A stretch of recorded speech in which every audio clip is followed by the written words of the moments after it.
Elon Musk sits comfortably atop the electric vehicle throne, confident that the future of transportation belongs to the battery.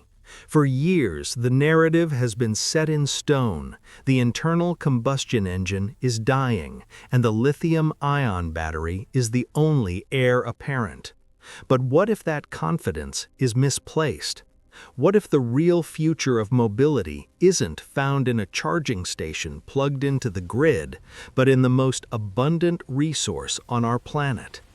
Toyota, the sleeping giant of the automotive world, has just shattered the silence with a development that sounds less like engineering and more like alchemy. They are doubling down on an engine that could theoretically render the electric car obsolete before it fully takes over. We are talking about an engine that runs on water. It sounds impossible, doesn't it? The very idea seems to violate the basic laws of physics. Yet Toyota is suggesting that the path to zero emissions doesn't require massive batteries or hours spent at charging points.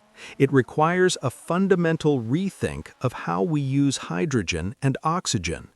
This isn't just a minor tweak to an existing model. This is a potential extinction event for the current electric vehicle market. If Toyota pulls this off, the trillion-dollar empire Elon Musk built could face its first true existential threat. But how does a car actually drive on water? Is this genuine innovation, or is it the last gasp of a legacy automaker refusing to adapt? To understand the magnitude of this shift, we have to look past the headlines and dive into the machinery, the history, and the high-stakes geopolitical game being played behind closed doors. The core of this revolutionary concept lies in a process known as electrolysis, a term that usually puts people to sleep in chemistry class, but is now keeping auto executives awake at night. The premise is elegant in its simplicity. Instead of carrying heavy, toxic batteries, the vehicle utilizes a sophisticated system to split water molecules into their base elements, hydrogen and oxygen. The hydrogen is then used as the fuel source. When that hydrogen generates energy, either by burning it in a modified combustion engine or processing it through a fuel cell, the only exhaust emitted from the tailpipe is pure, clean water vapor. It is a closed loop. You start with water, you end with water, and in between, you get the energy to move a 2-ton vehicle at highway speeds. This technology represents the holy grail of environmentalism. It bypasses the dirty secret of the electric vehicle industry, the mining. Digging for lithium, cobalt, and nickel destroys ecosystems and relies on supply chains that are often ethically murky. A water-powered engine skips the mines entirely. It ignores the power grid, which is often still powered by coal and natural gas. It effectively democratizes energy, taking fuel from a resource that covers 70% of the Earth's surface. Toyota's executive vice president, Hiroki Nakajima, recently took the stage to declare that Toyota is no longer just a car company. They are evolving into a mobility provider that refuses to be boxed into a single battery-only future. However, to truly appreciate why this is such a shock to the system, we have to look at the mechanics. Toyota isn't just talking about fuel cells. They are looking at keeping the internal combustion engine alive. For over a century, we have perfected the piston engine. It is reliable, durable, and relatively cheap to make. Toyota's engineers have found that with specific modifications, beefing up the engine block to withstand higher pressures, swapping out fuel injectors, and hardening valves, a standard engine can run on hydrogen derived from water. This is a massive win for manufacturing because it means we don't have to scrap every factory and assembly line on the planet. We can use the machinery we already have to save the world. But this brings us to the elephant in the room. If water-powered cars are such a brilliant idea, why haven't we been driving them for decades? This is where the story takes a turn into the mysterious and, frankly, the suspicious. The history of water-fueled vehicles is littered with broken promises, ruined reputations, and unexplained disappearances. It is a timeline that reads more like a conspiracy thriller than a history of automotive engineering. Go back to 2008. A Japanese company called Genpax unveiled a car they claimed ran exclusively on water. It was an international sensation. They demonstrated a vehicle that seemingly required nothing but a bottle of water to run. But almost as quickly as they appeared, they vanished. Critics claimed it was a fraud, that the car required hidden metal hydrides that were expensive and eventually ran out. But there was never a definitive public inquest. The company simply folded. Dig deeper, and you find Stanley Meyer in the 1980s. Meyer was an American inventor who claimed to have built a dune buggy powered by a water fuel cell. He became a folk hero in the alternative energy community, swearing he could drive from coast to coast on 22 gallons of tap water. But his story didn't end with a Nobel Prize. It ended in a parking lot in 1998, where Meyer suddenly collapsed and died while meeting with potential investors. His last words, according to his brother, were that he had been poisoned. Officially, it was a cerebral aneurysm.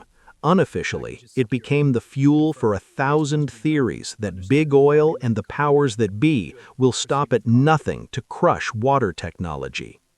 Then there were others, like the grand claims from Sri Lanka and Indonesia, inventors who popped up promising the world and were promptly arrested for fraud or silenced by physics professors who insisted that you cannot get more energy out of water than you put in.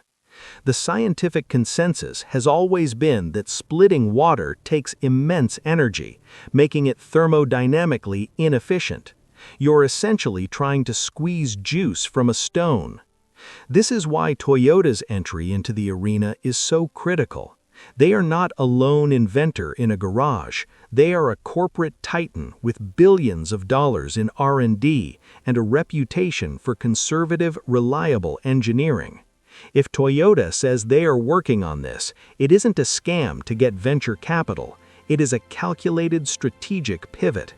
They are well aware of the laws of thermodynamics, and they are betting that advanced catalysts and renewable energy sources like solar and wind can power the electrolysis process efficiently enough to make the math work. They are legitimizing a technology that has been ridiculed for 40 years. The timing of this push is not accidental. The global automotive chessboard is currently dominated by two players, China and Tesla. China has aggressively cornered the market for electric vehicles, subsidized by the government and supported by a massive infrastructure of charging stations. Companies like BYD and NIO are churning out EVs at a pace the rest of the world struggles to match.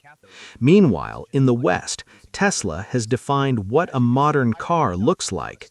But both of these success stories rely on the same bottleneck, the battery. Toyota sees the vulnerability there. Batteries are heavy, they degrade, they take a long time to charge, and they are terrible in freezing weather. By championing hydrogen and water-based technologies, Toyota is trying to leapfrog the battery era entirely. They are looking at a future where you don't wait 40 minutes at a supercharger. You fill up a tank in 5 minutes, just like you do today, but the fuel costs pennies, and the exhaust is pure, clean water vapor. The engineering challenges are undeniably steep. Hydrogen makes metal brittle over time. It burns hotter and faster than gasoline, requiring precise thermal management. And then there is the storage issue. Hydrogen molecules are so small they can leak through seals that would easily hold oil. Toyota has had to reinvent the fuel tank, using carbon fiber composites and advanced sensors to ensure safety. They are treating this with the same rigor they applied to the Prius hybrid system 20 years ago, a technology everyone laughed at until it became the industry standard.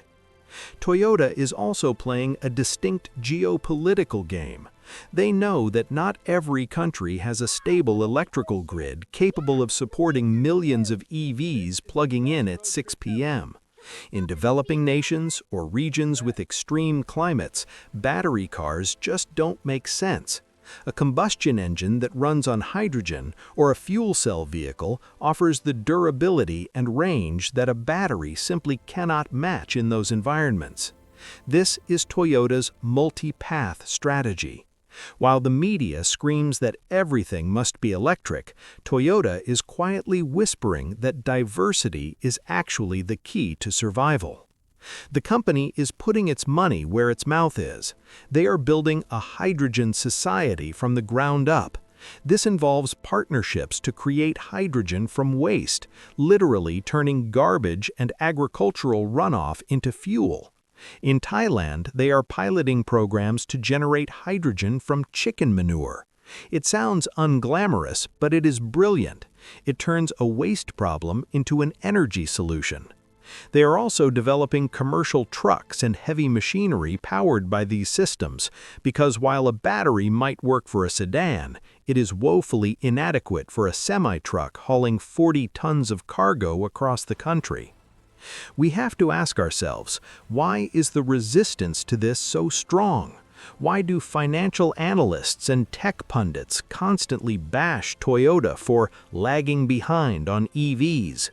Perhaps it is because the momentum of the trillion-dollar battery industry is too big to stop.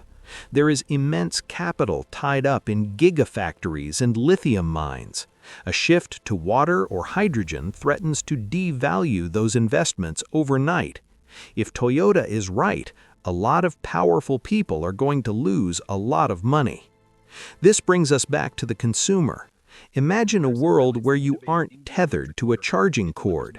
Imagine a vehicle that maintains the visceral sound and feel of an engine because it is an engine, but without the guilt of carbon emissions. Toyota is betting that people don't actually love batteries, they love the freedom of mobility. If water and hydrogen can provide that freedom more effectively, the market will eventually pivot, regardless of what the current trends say. The road ahead is not going to be smooth. There will be misinformation campaigns. There will be skepticism from the scientific community until the efficiency numbers are proven beyond a doubt. There will be pushback from governments that have already committed billions to EV infrastructure. But Toyota has survived wars, recessions, and recalls. They are playing the long game. As we stand on the precipice of this new era, the question isn't just about whether the technology works. We know the chemistry is real. The question is whether the world is ready to accept that the battery might not be the final answer. Toyota has thrown the gauntlet down. They are telling us that the water we drink holds the power to move the world. It's a bold, dangerous, and incredibly exciting gamble. If they win, the electric car might just end up being a brief chapter in history books, a bridge technology that got us from oil to water. And if that happens, everything we think we know about energy, politics, and money will change forever.